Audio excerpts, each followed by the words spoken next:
Want to continue the market conversation and the Fed conversation now with Andrew Slimmon. He is Managing Director and Senior Portfolio Manager at Morgan Stanley Investment. Andrew, good to see you. I know you just heard what Brian and I were talking about.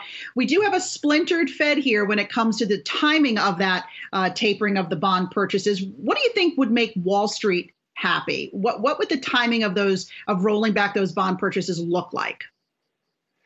Well, I think what's really going on here is that Fed is doing a masterful job of leading us down the taper exhaustion path so that when they actually do taper, we'll be so exhausted talking about it, it won't cause the volatility in the market. And that's what I think they're really doing. I think they're going back and forth, back and forth. At the end of the day, tapering just means they're buying fewer bonds than they used to, but they're still buying bonds. And so I think that's what's really going on. And I just, I'm an equity manager. I'm not a Fed watcher.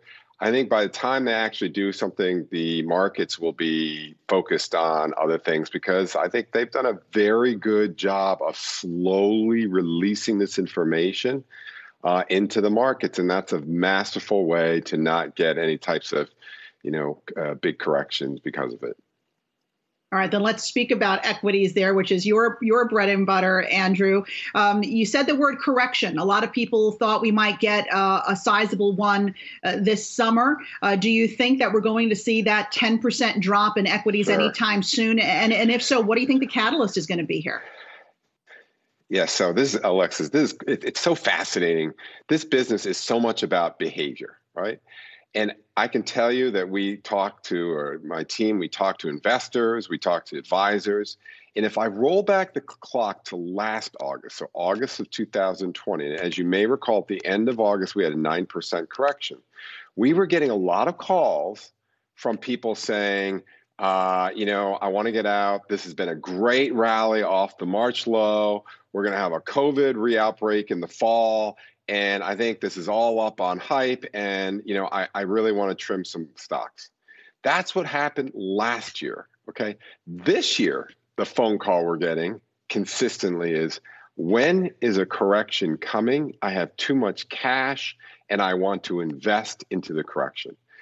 So I think that's a major shift, is that investors want to buy weakness. They were nervous about any weakness last year to sell into. And so I don't think we're going to get much of a correction. Now, I got to tell you, we continue to get cash into our funds, and we've raised a little cash with the anticipation, hope that if we get a pullback, we'll buy into it. But I don't think it's coming. I don't think we're going to have much of a correction. Historically, in a market that's this strong, you don't get much of a correction. I listened to your talk. This is, again, another fascinating little lesson here. Your discussion about, economic data and retail sales and consumer sentiment has been a little weak, which is certainly true. But then the stock market, all the reopening stocks, they rolled over in June, and the 10-year interest rates peaked in April. So the stock market and the bond market anticipated, which they always do, that lo and behold, the economy was going to be a little weaker this summer. So the key thing you have to think about as an equity investor is, don't react to this news. What's the next news to come this year? And I think it is that the economy is going to pick up steam again in later this fall, and stocks will start to reflect that at some point, starting probably after Labor Day. It's just a time now where it's August. There's not a lot of trading volume. And if we get a pullback, I would jump at it. I'd buy, and those would be the types of stocks I would buy. I'm not sure we're going to get it.